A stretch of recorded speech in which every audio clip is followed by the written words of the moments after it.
You're listening to the Motiv8d Mindset Podcast with Bobby Stein. Hey, this is Johnny Jalopy, and you're listening to Bobby Stein on the Motiv8d Mindset Podcast. Said Johnny in his DJ voice. I always wanted to do radio. Hello and welcome into another episode of the Motiv8d Mindset Podcast, and I am your host, Bobby Stein, and today I am fortunate to be speaking with an artist, an illustrator who hosts his very own podcast called Sketchy Live alongside with his wife, and he's a husband, and he's a father, he's a grandfather, and he's been an artist since he was a youngster. And we're going to learn about his influences, his interests, and what all else motivates the mindset of Johnny Wood, affectionately known as Johnny Jalopy. So welcome in. Thanks for tuning in. And Johnny, how are you, my new friend? I'm doing super, man. Thanks so much for having me on. I really appreciate it. It's my good pleasure. Now, I understand you came to Florida. You're not far from me. You're a couple hours north in the Tampa area, but you came via California. Is that correct? Yes. I actually was born and raised in, I was born in Great Falls, Montana. My dad was stationed there in the Air Force and working on the missile program there. And then about when we turned 5, Vandenberg Air Force Base really started a huge missile program. And so my dad transferred to California, and then we lived there, until 2005 when I moved out here to Florida. So the whole family moved, or just yourself, Johnny? Just me. Well, I take that back. My mother and father moved out to Florida. That's the reason I'm here. Moved out here. My dad hadn't seen his sister in like 30 years, and she had invited him to come out to stay for it was supposed to be a week. It ended up being a month. And so my mom and dad returned and said, we're selling our place and we're moving. And it was like 3 days they packed their stuff and they headed to Florida. Yeah. So a couple years later, my mom had a diagnosis of breast cancer. And I was like, at that moment, I was like, my mom and dad don't have any family other than this newfound sister. I'm not real comfortable with that. They need some support out there. So I packed up my wife and stepson, and we moved out here. Excellent. And how does your mom doing? Oh, well, she's passed away, but she did great. She talk about an amazing, you motivated. My parents were huge motivators in my life. Very, very substantial people that I looked up to, and the way they handled themselves with all kinds of diversities and things that happened to them. They just were never quitters. And she made it through breast cancer fine. In fact, she was like, hey, whatever needs to be done, let's go ahead and take care of it. And to the point where, she had a full mastectomy done, and she was like, I don't need him. Let's go get him done. And she did great after that. But she lived to be about 86. And so she had a good time. I'm so blessed that I got to spend the last moments of her life living with me. So it was a blessing for that, for sure. Yeah, that is truly a blessing, and it's really neat that they had that impact on you. With the influence with the whole reason why I'm an artist and started my own art business and stuff is because of my father, who unfortunately lost a battle with Alzheimer's. But he was the motivation for it. It really was when my dad passed away. He was the guy that taught me how to draw. He spent time with me as a kid drawing, and was always wanted to be a landscape artist. And I watched him in his kind of heading towards his retirement years. He started to do it and was self-taught. Took a few classes, but spent a lot of time teaching himself. And then I watched him get super discouraged because he had tried to sell art, and he didn't believe enough in his own art abilities that when he put his first couple pieces in a gallery and they didn't sell it, it really just took all the wind out of his sails. And so I saw that and I was like, okay, well, years later, as my dad passes away, and I started thinking to myself, he spent all this time teaching me and I watched him paint. He showed me things on painting and stuff. I'm like, I am not going to let this thing that happened to him. I'm going to make sure that I'm going to sell art, and every piece that gets sold is like my dad selling what he taught me. And that was the motivation. Like, okay, starting today, I'm going to start an art business, and I'm going to do whatever that turns out to be. And where it's taken me, holy cow, it's been pretty amazing. And it's all because of my dad. So he gave it a run, got discouraged, and kind of threw in a towel. But the neat thing is you carried the legacy. Did your dad have an opportunity to see you do that? Do your own thing? He would, unfortunately, not really. He didn't get to see it to the extent he saw. In fact, what really kicked it off was before he had passed and got sick. One Christmas, they asked me what I wanted for a Christmas gift. I'm like 20, in my almost 30s. And I'm like, I'd love to get an airbrush. That's something that's always been intriguing to me. I always wanted to do my own t-shirt business. Get me an airbrush because I think I want to start a business. So I started a little bit, and my dad did see me sell a few t-shirts to people when the internet kind of started. Yeah. So he was pretty amazed at that. And then, but he'd never got to see the fullness of where it got to. But I'm still very proud that, again, he's the sole purpose there's a Johnny Jalopy at all, as far as in the art community or even in what I do, which is hot rod stuff, and that was the motivation. I'm gonna get stuff in people's houses, and when they look at it, it's not just from me. This is the legacy that my dad spent time sitting at a kitchen table with his little kid saying, I'm going to teach my son how to draw. So, that's a beautiful story. Yeah. So he was the catalyst, and you're just putting the cherry on top. Now, I understand, if I'm not mistaken, he would take you to car shows and stuff on the West Coast there in Central California. So you would go there, and that was the initial inspiration alongside of him teaching you how to draw, and because you got into the automotive realm in terms of artwork. The cars were a huge part of me as a little kid, like Hot Wheel, like every Christmas and any opportunity where my folks could give me a little gift of some sort, it was always a little Hot Wheel or something, because they would take me to car shows and I would see the cars. Now my dad liked cars, but he had dreams and aspirations of his dream car, and he would talk about it all the time. Just never got to that point to where he could afford it or get that kind of thing. And so yeah, it was, and of course my grandfather, my mom's dad, was a big kind of a car guy too, so he influenced me as a young kid too, riding around in his little Toyota pickup that was all hopped up, and here's my grandpa that was like in his late 60s, and he's running around doing burnouts and stuff. And it was definitely in the blood for sure, both sides. Yeah. Now I know you kind of draw on it. Reminds me, it's reminiscent of like the Munsters and all that car culture, Rat Fink, and the drag races and things of that nature. Were you? Was that what you primarily? That's your canvas? It didn't start that way. It started off again with the airbrush stuff, as I was just drawing cars because I liked them, and I started getting requests of people saying, "Hey, can you do my car on a T-shirt?" Which I was like, "Yeah, I think I can do that." So I started honing my skills as far as trying to draw, and then learn how to airbrush on T-shirts, and then eventually I started kind of poking around again at the beginning of the internet. A lot of websites that had to do with airbrushing were kind of automotive related too. And I started catching a glimpse of all these other artists. And then I started remembering when I was a little kid, Ed Roth, Rat Fink, all those things. I'm like, oh yeah, that's right. He used to airbrush on T-shirts, monsters and cars. Yeah, I think that's where I want to go with this. And so and to be honest, I got challenged by somebody who had said, "Yeah, that's cool that you're doing airbrush stuff, and I see that you dabble a little bit with computer things, but can you really draw for real?" And I was like, "Don't tell me I can't do something, because that's only going to motivate me to just show you. Yeah, watch this, silly boy." Exactly. So that was that kicked off where I was like, okay, I'm gonna learn as much as I can, and I spent hours and hours and hours honing the skills.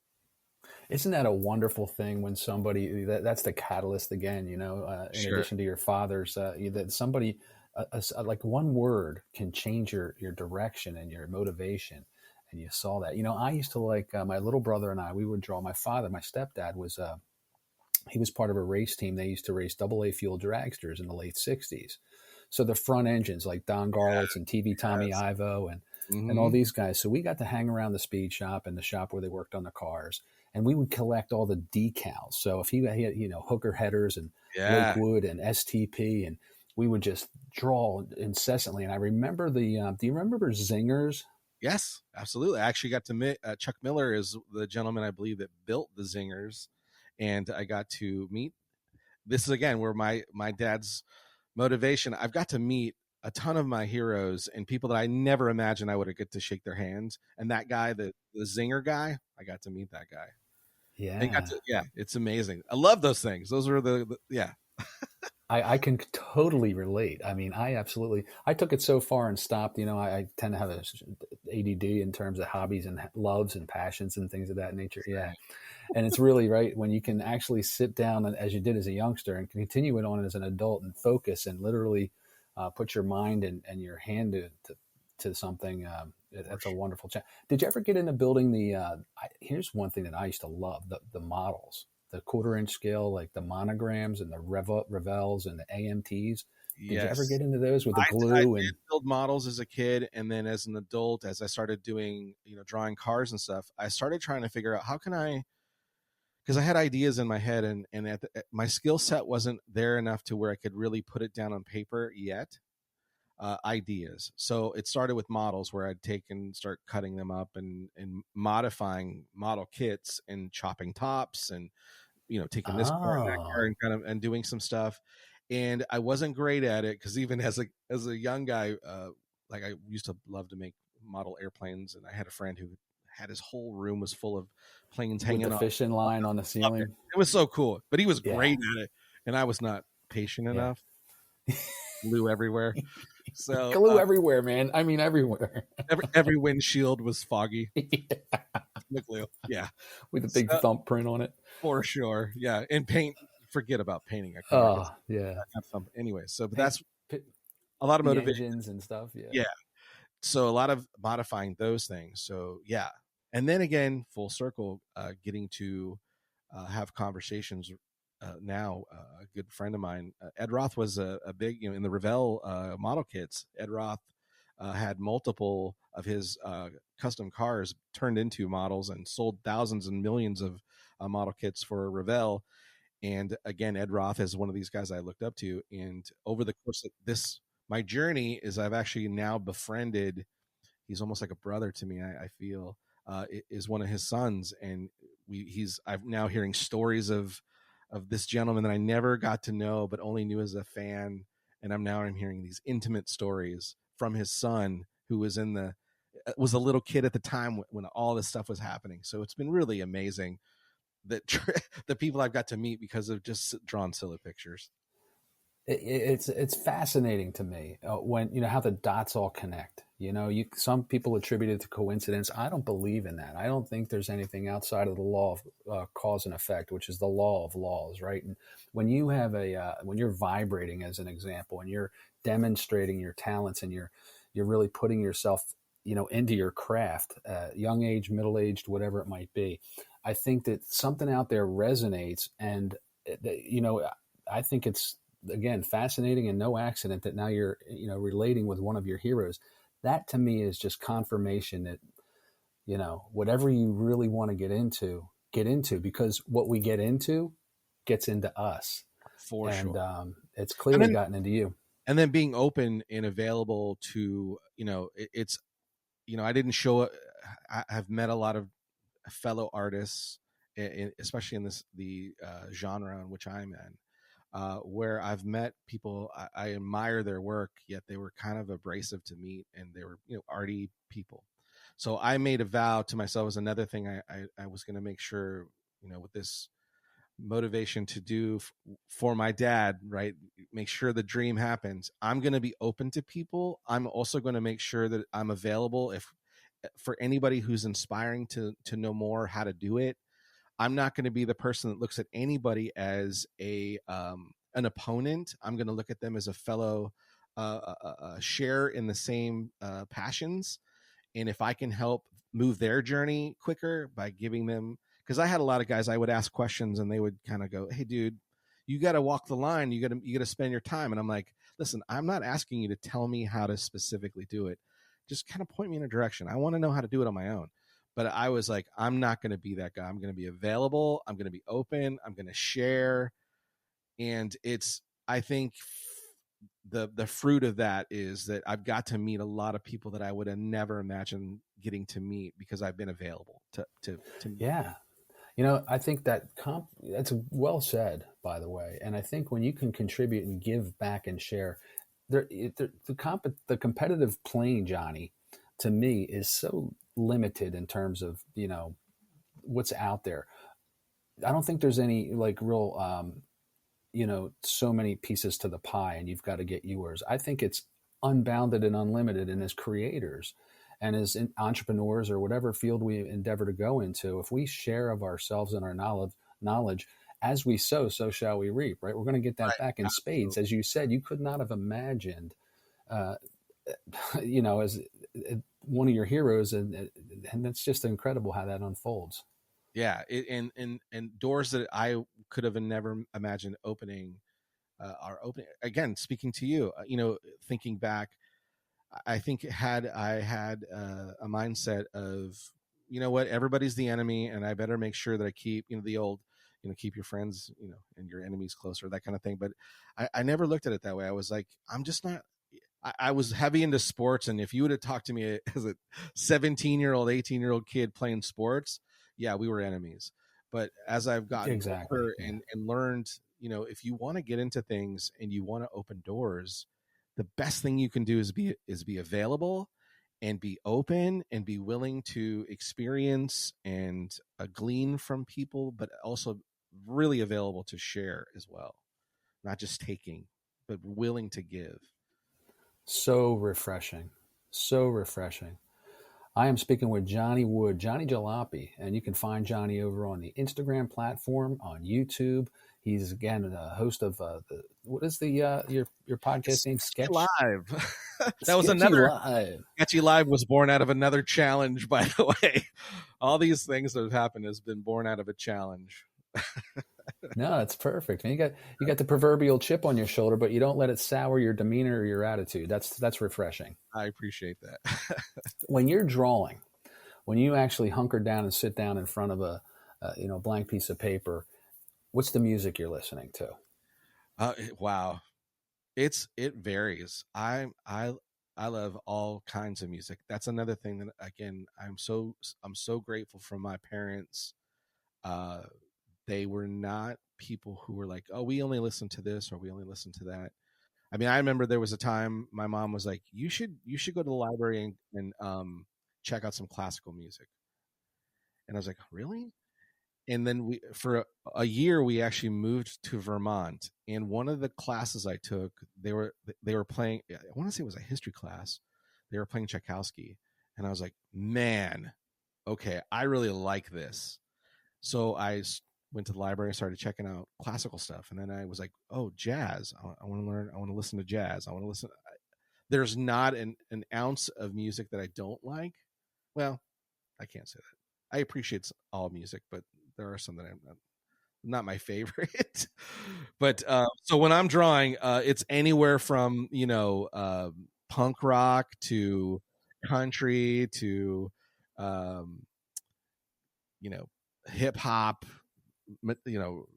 heavy metal, you name it, classical jazz, all that kind of, Ray Charles, Wow, you're varied, that's for sure. So do you find that as you're listening, does that influence the final outcome of a product? Like if you're listening to, for instance, some serious punk rock, and getting aggressive with the Ramones, does that come out in your drawings? I think so. I think it, that's where, like, if I have an idea of something I want, I'm like, I got a pre-idea before I sit down, usually is what happens. Something pops in my head. I'm like, okay, I got to get this down before I lose it. And then I'll throw, okay, what am I feeling right now? And it usually is, I'll go to that channel. Nope, that ain't it. I'll go over here. Nope, that ain't it. And then something will click. And then I start just getting in the groove. And next thing I know, it's 7 hours later. And my wife's like, why haven't you come to bed yet? So you find that time evaporates. Oh, so fast. So fast. You are truly connected with your passion, brother. I appreciate that. I can get lost in it. And that's been something, to be honest, I've also taken a look at that too. Cause there was a moment you talked about the ADD thing where I became like a vampire. I would start creating stuff 10, 11 o'clock at night. And I'd find myself getting, it'd be 4 a.m. And then after a while that starts to drain on you. Cause you're like, I have no life because I'm so tired in the daytime. So I had to, look at it and go, okay, what's going to work? But I can't be overly focused either. There needs to be a good balance too, because I have a home life and I have a family and I have a wife and, as you stated, grandkids. Like this week was a little struggle in the realms of loyalty to like, I have my podcast stuff I wanted to do to make sure they get done, but I had the opportunity to spend some really quality time with my grandkids. And I was like, I'm going to invest in the moment with my grandkids, and the podcast will have to wait. So, you know what I mean? It's finding the balance. As much as I love to do it and love sharing that time with my wife too, because she's great at it. It was like, okay, the balance is of importance. There's got to be balance. Are the grandkids close to you in proximity geographically? They live in Wyoming, and actually, this is the first I saw them 10 years ago. So they were very, very little. And so, we're heading into preteens now time. And I'm like with some boys, and I'm like, okay, this is the time I have an opportunity to influence. It's a small window, but maybe I can influence them in some passions that maybe they never thought about. So we did some welding projects out in the garage. We did some art projects. We did some outside time, sports stuff. We went out, flew kites. We found some quiet time. We did some music. We tried to find some balance of like maybe something will land on them that isn't just, unfortunately for their generation, where it's just phone and video games. That maybe there's stuff that can make. And it was really cool to see my grandkids go, this welding thing is cool. I'm like, yeah, it is cool. And it's a trade and a skill that you can make a good living doing too.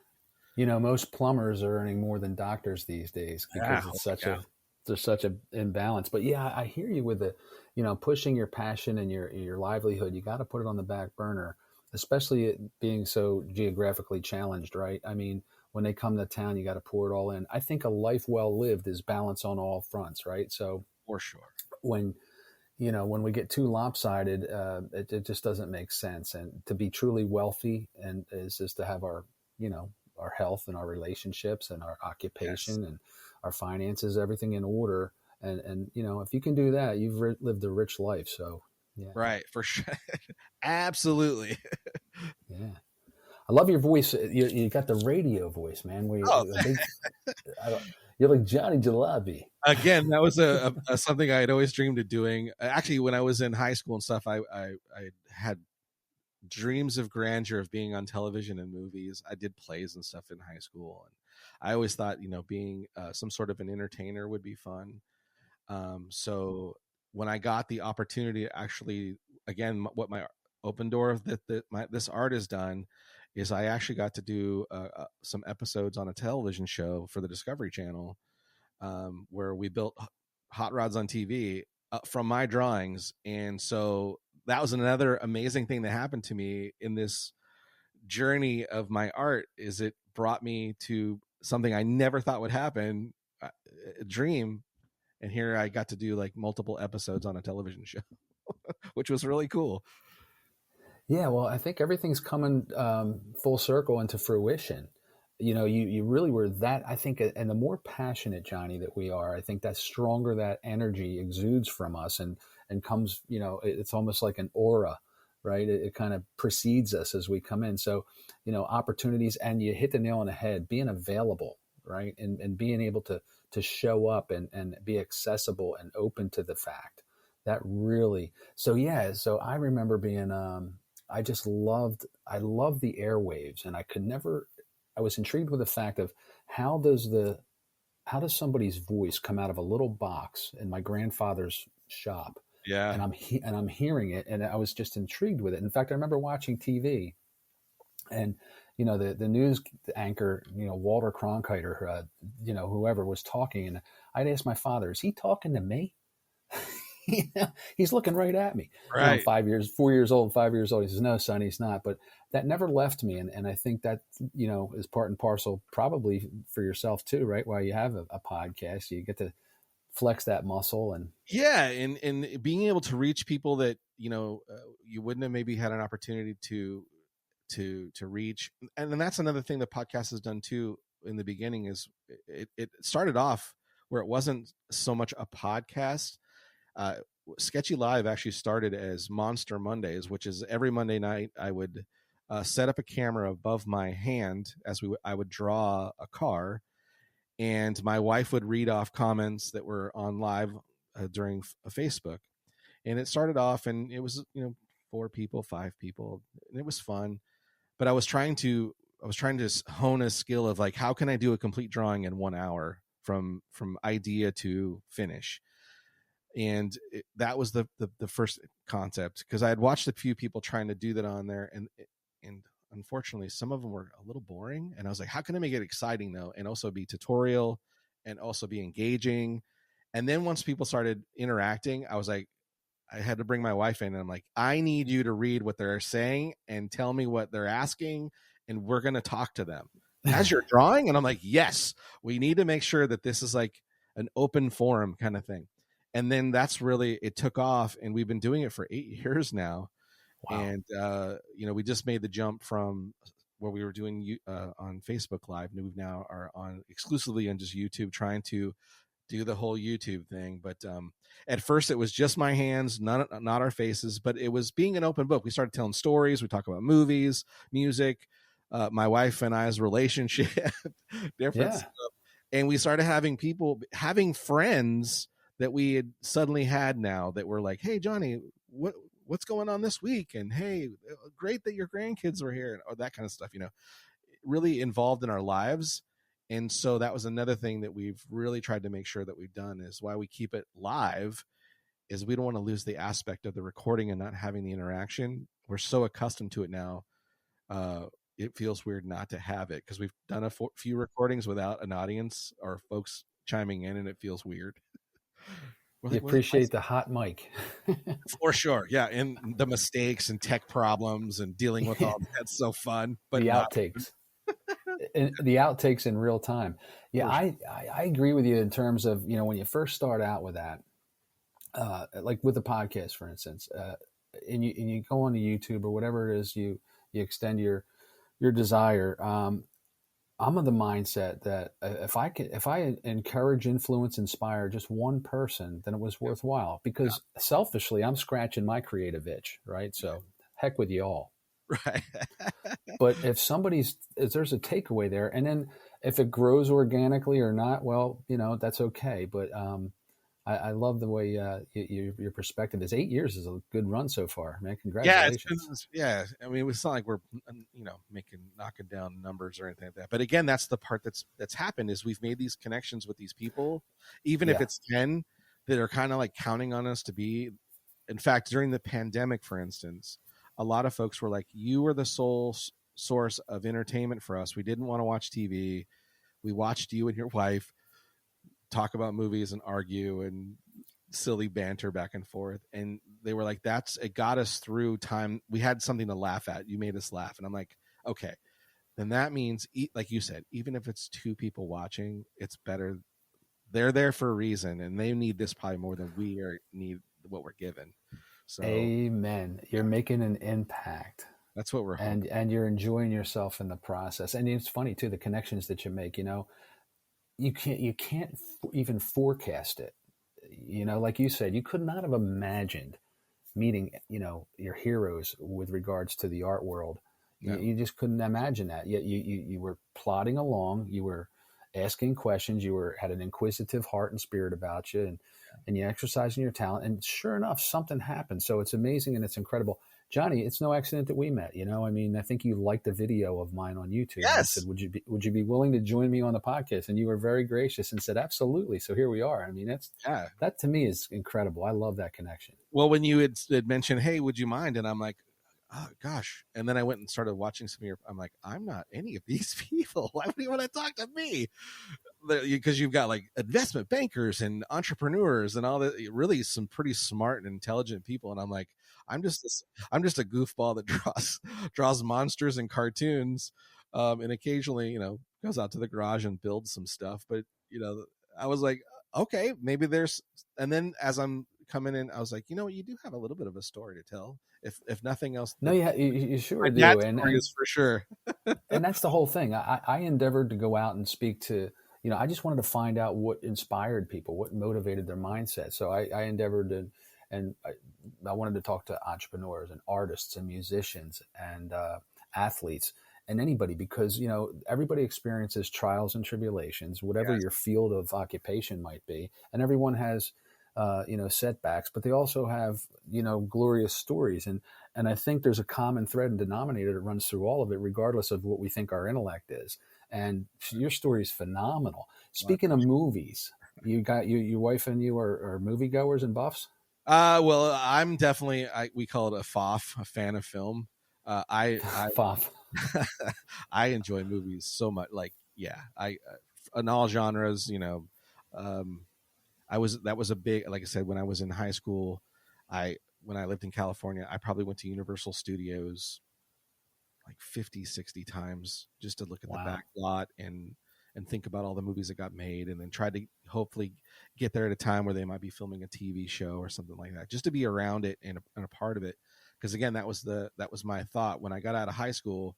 I was like, I'm gonna go get into theater, and I'm gonna get in film and movies. And life had a different plan for me, and that didn't happen specifically until this whole art thing showed up. And that's why I went hard on it. I was like, okay, here's your opportunity, man, to create and do stuff that you really are enjoying. And this is something you hadn't enjoyed since like 7th grade, but boy, it's pouring out of you like crazy. So keep doing it. And so I just kept doing it. And then, like I said, the opportunities when the TV thing showed up, I was like, I cannot believe this is happening. And in the art realm too, as a car artist, I now currently have ideas that were in this noggin of mine that are on the road or in someone's private collection. I now have 5 total cars that were built on television that they're on the road, and someone gets inside them, and I got to sit inside something that was in my brain multiple times, which was and for an automotive artist to have a car built of an idea you had is very, very rare. So, yeah, I can't believe. Well, art. It seems to me that art became your vehicle. No pun intended. No pun intended, right? And what I also really enjoy is, everything around us. I mean, my mouse, everything you can touch, whatever it is, was first in somebody's brain. Mm-hmm. It was an idea. Yeah. And then, everything pulled together and it becomes manifest and a reality. And that's got to be so gratifying to see your vision come to life and literally, and then you're sitting in it, and it blows your mind. It was a mind blow for sure. And especially when I came around the corner to see it for the first time, and I'm looking at it, and I'm going, the pride. It is right there. I literally can touch it and see it. It's not just 2-dimensional. It's a living, breathing thing. And then when it was started up and it was driven around, and then I got to sit in it. And then one of them I got to drive. It's just, it was crazy. Well, you work on cars, and you I understand you have a Volkswagen, right? I actually had, with all of my time watching my good friend Ian Russell, who was the what do you call him? He's the host of the show, the TV building show that I was on, Full Custom Garage. After spending much time with him, watching and paying attention and learning, I finally, with his prodding and pushing, he's like, when are you going to do something, man? And I'm like, yeah, what if I mess it up though? He's like, so if you mess it up, I'll come help you. So last summer or the summer before, I didn't know how to weld up until this point. I took a perfectly good while I was driving around, and I cut it in half with and said, okay, I'm going to build something I'm going to build it, not just watch somebody build it. I'm going to build what's in my head. And I taught myself from it was about 5 months, how to weld. And then I built a car in my garage. Congrats. And I now drive it around, and it's still it's still staying together. So I learned something, but oh man, many hours out in the garage. And I picked the worst time to start a new project out, which was summertime in Florida. Yeesh. In Florida. Yeah. So I lost like 50 pounds in the process of. It's a hell of a way to lose weight. What a great, it was a great motivation, but it was so much fun. I had so much fun, and it was amazing. My wife was super supportive, was like, yeah, get out there and do your dream, make it happen. And so, it was really cool to be able to now say the car I drive around, one of my cars that I drive around was I built it, Congrats, man. Yeah, so proud of you. What on the Instagram platform, you have a blue sedan, four-door. What is that? That's a 1930 Model A Ford two-door sedan. That was my dream car. So again, the amazing things that have happened in my life. It's a I don't want to say tragedy. When my mom passed away, she didn't have much, but she left me a couple bucks to one of our conversations before she got real sick. She's like, I have this thing, and I'm going to leave it for you, and I don't want you to use it for anything other than make your dream happen and go get what you have dreamed about having. And I'm like, are you sure, Mom? And she's like, yeah, this is what I want you to do. I said, okay. So it's a long, amazing story. I might have to come back on and tell you sometime, but it's because it's a little bit of time. But the short synopsis is, the car itself kind of like almost found me, and it is exactly my dream car. The color which was the color of a car that my mom had in high school, that blue color. So there's a lot of things. Where I found the car was about 2 blocks from where she ended up. At the Bushnell Cemetery where she was laid to rest. So there was all these connections with my mom that was like, this is your car. So, and every day I drive it. Every time I drive it, I get in it. I can't help but think of her smile and just how excited she would be for me. And again, what an amazing gift that she gave me in her time, Very serendipitous. For sure. Very, For sure. Yeah. That's amazing. Wow. There's a lot of cool cars on TV. You remember the monkeys? Oh yeah. Monkey Mobile. And all those cars. Yep. I like the one in Tommy Boy. I think it was a 68 GTX convertible. Yes. And they just absolutely trashed it. They did. What the heck? Yeah. Hollywood burn through the best cars.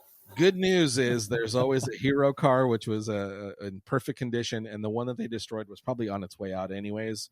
So they utilized it. That's the great thing about, again, being a fan of film. I'm also a fan of automotive films, and watching how many cars they'll make, like the General Lee for the television. There was hundreds of those. Yeah. And you take cars like the California Kid, which was one of, I'm going to get his name wrong now. Martin Sheen's early movies. Yeah, that was a good movie. He gets pulled over and he talks about the speedometer and the tire difference. That's correct. And that car, there was no hero car. It was the only car, and it was a car lent by a parts company, Pete and Jake's, lent that car to be the star in that movie, and to know that here's where that beautiful 34 Ford goes through heck in the movie, and then Pete and Jake take it back and they redo it and make it awesome again. So it's pretty cool. But I love that stuff. You remember Vanishing Point? I love that movie. That's an oddball. Great movie. Mom and stepdad took me to see that in a drive-in. Nice. And I didn't even know what I was looking at, but I thought, wow, this is really cool. And then, of course, Bullet, right, with Steve McQueen. Amazing.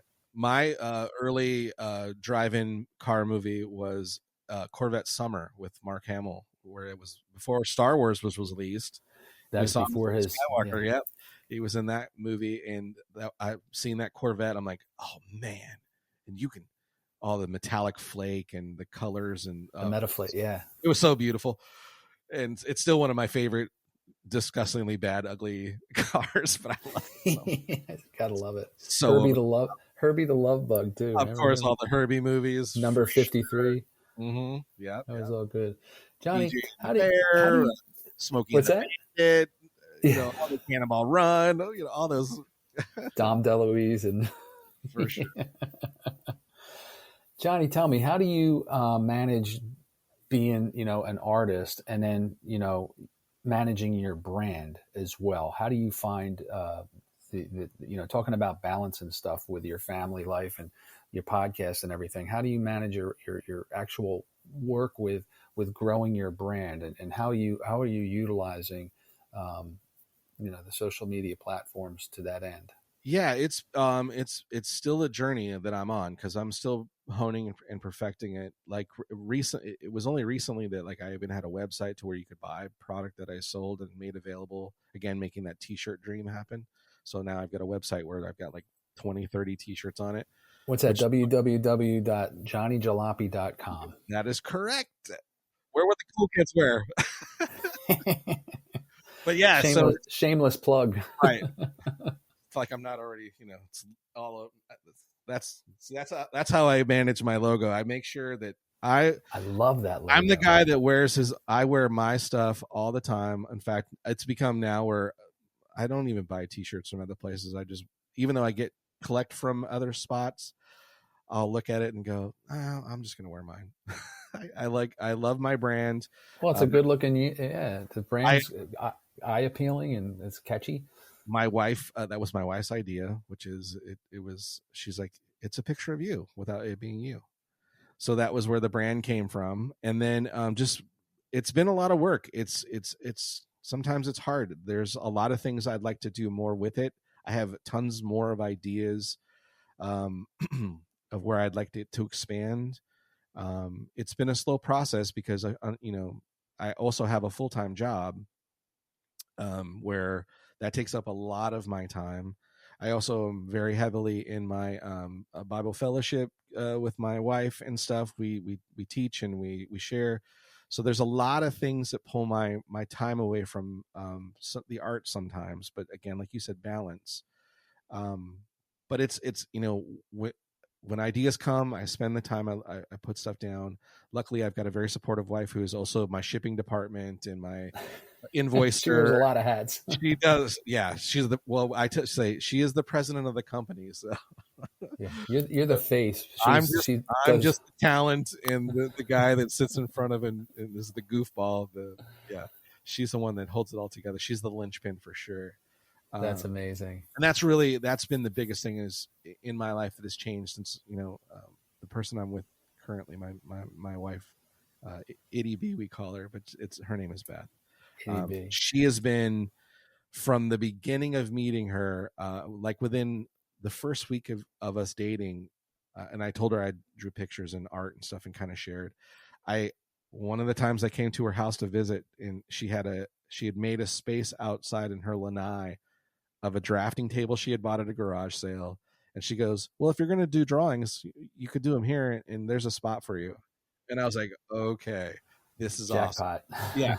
And then like a week later, she's like, hey, I know you talked about wanting to learn how to draw, do digital art and stuff. She goes, I got this broken computer. You can have it if you want. I'm like, oh, really? And then she found a screen at a garage sale. So like the first time I ever took artwork to a car show was because she was like, you should bring your art to this car show next time. I'm like, I don't know. Who's going to want to look at it? She goes, just put some in a book. We'll take it. And I'm like, okay. And then sure enough, weeks later, we're setting up a table. And then I've got orders coming in for people that want me to draw their cars. And there's where it took off. Yeah. And it was making sure I was with the right positive person who didn't see what I was doing as a threat to our relationship and was willing to share it. But I also was willing to, like, her passions and her things that she likes to do, I make sure we find time. She wants to go shopping. I'm like, yeah, let's go. you want to come? I'm like, that was in the early days too. She's like, I'm going to go look for purses. I'm like, let's go. I'm not afraid to sit in it. Well, okay. She's like, well, you're pretty bored. Do you want to go, do you want to go out and look around? I'm like, no, we're looking for purses. Come on, let's go. This one looks cool. What about this one? I like this one.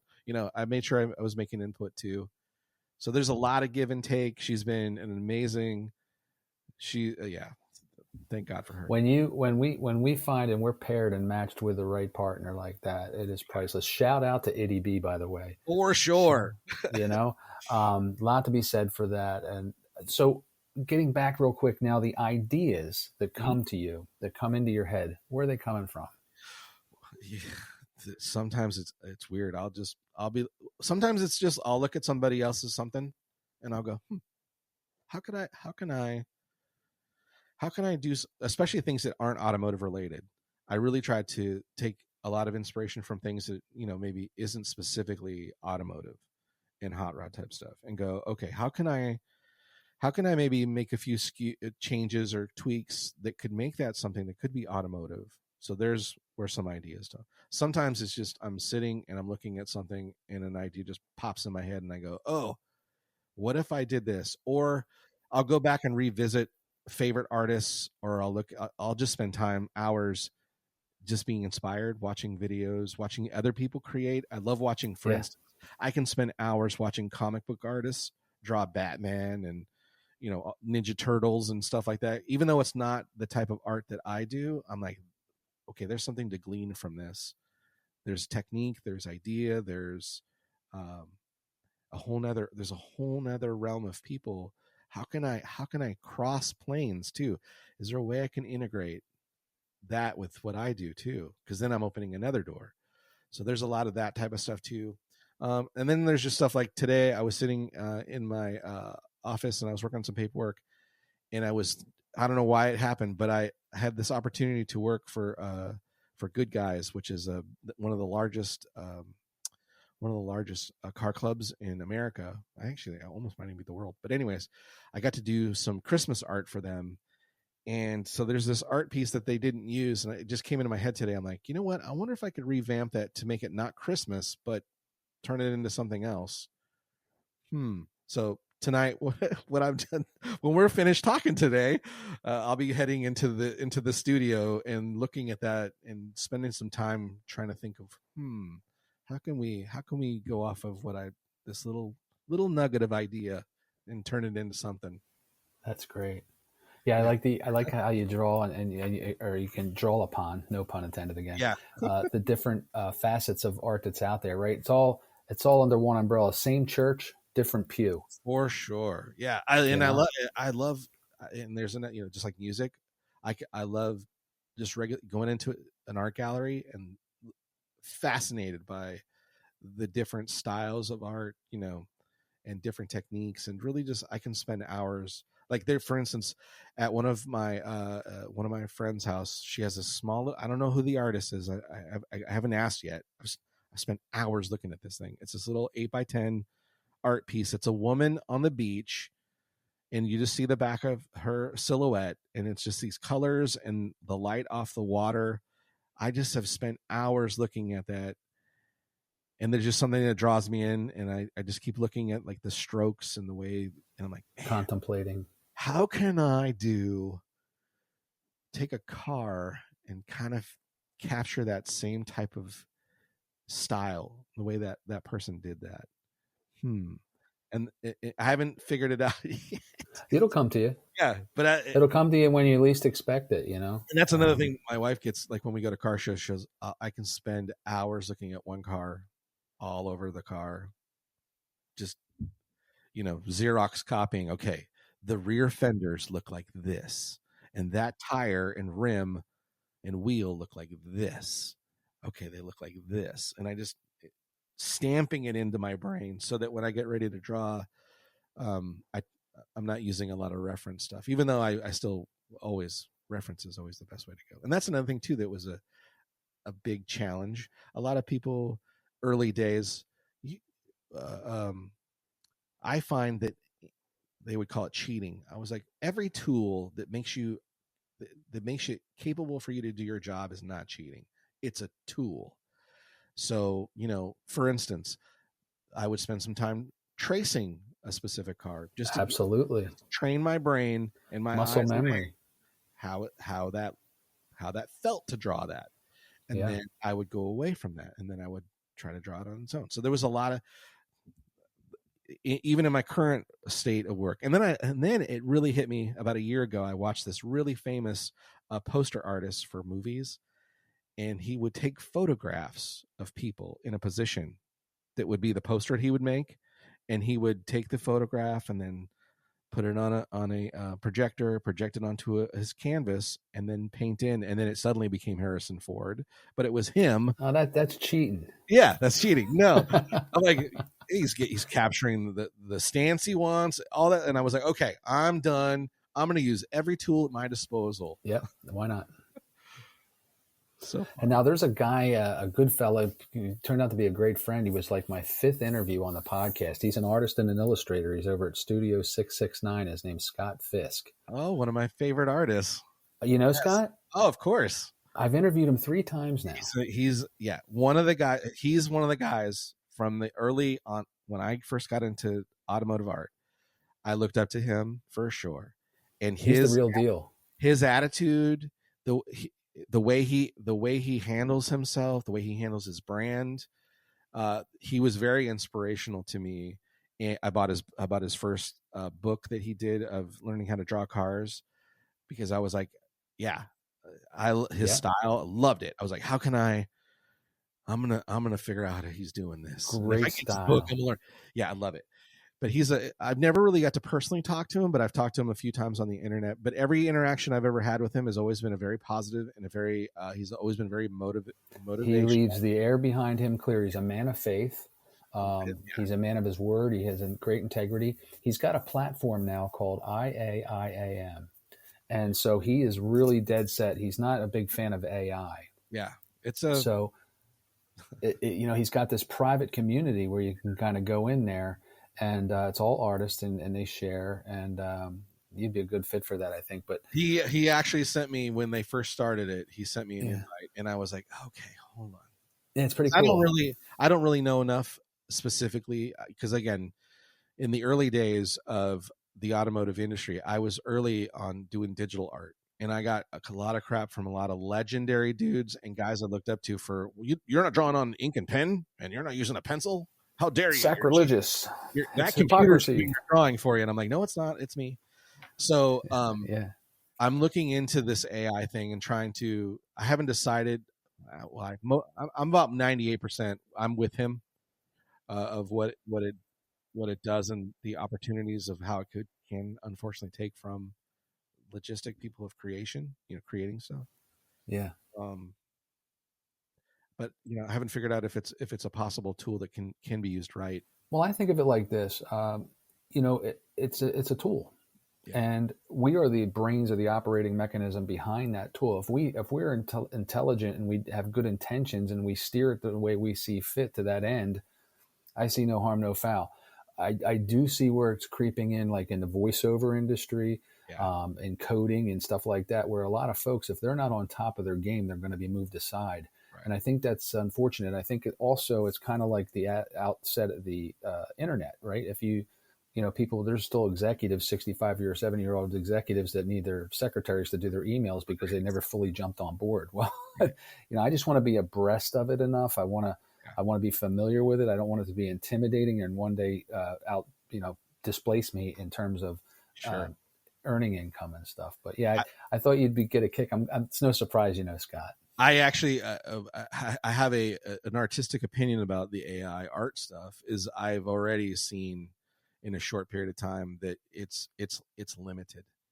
The tool itself is super limited. In fact, it has its one specific style. And if you look at, even if you just type in things where you're like, hey, I want it to be this, and I've seen people sharing AI art or things that they've made in AI, and I'm like, okay, it's starting to show its weakness, which is it's very its skill set or its style is very one plane.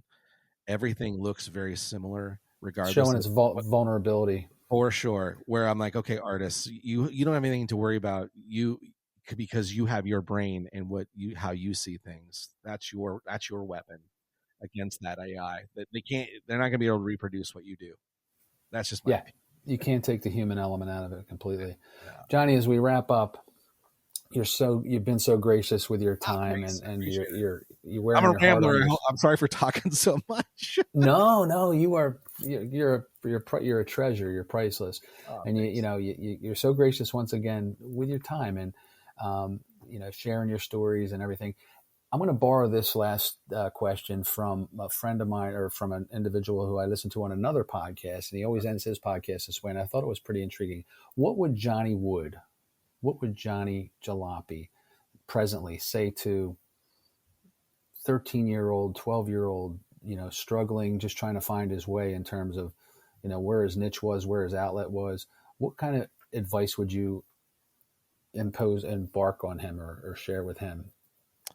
I would say find the thing that you're passionate about, and it's a journey. It's not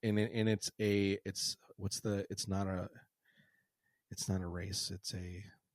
What's the thing where it's a longer journey than just, you know what I mean? It's not a sprint, it's a marathon. Thank you. That's the one. It's great minds, man. Great minds. Not a sprint, it's a marathon. And all time that you're investing in your passion is time well spent. And there are going to be people that are going to come to get you out of the things that you're passionate about and that you're good at, because it's what you're supposed to be doing. And, it's the distractions are going to come, but just stay focused and don't expect it to all happen all at once. And if it doesn't, that's okay. But don't quit. Keep doing it. Keep spending the time, because it is the investment in your passion will pay off. It will show fruit. It may not be in your 20s. It may not be in your 30s. It could be. It could be an amazing thing that happens tomorrow, but it might be 20 years from now. And all this time that you spent is only making you stronger in that thing that you're passionate about. So yeah, don't give up on your passion. And, that's a great word, and young Johnny would be wise to listen. Yeah. I know I just got a lot out of it. So you just confirmation to follow my passion. I appreciate that. Appreciate it. Johnny, you've been keeping the spirit of creativity, rebellion, and nostalgia alive with your amazing work. And I want to thank you for your story. Keep on drawing, because we're going to keep on watching. I appreciate it. I really appreciate you coming on board, my new friend. Thank you, Bobby. I really do appreciate that. And again, I hope we can be friends. We live so close by each other. It would be great to meet each other. Absolutely. Come and get a coffee and hang out for sure. Well, there you have it, folks. That's a wrap. And again, we have just learned what motivates the mindset of Johnny Jalopy. And be sure to look him up on IG, that's Instagram, YouTube, on his webpage, because he's got some offerings over there. He's got some great merchandise. I think you'll see his creative flair. He's got hats, tees, you name it. And if there's a message you want to drop him, there's something you want to see specifically, let him know. He's open to it, I'm sure. If he can't do it, I'm sure he'll raise his hand. But don't take advantage of the fact that he's putting out some really good work, and you'll be glad you did. And for Johnny, I am Bobby Stein, saying thanks for your eyeballs, thanks for your ear holes, and thanks for tuning in. And as always, folks, take good care. Johnny, you're the man. I appreciate it. You are as well. Thanks, buddy. You've been listening to another episode of the Motiv8d Mindset Podcast with your host, Bobby Stein. Thank you for tuning in.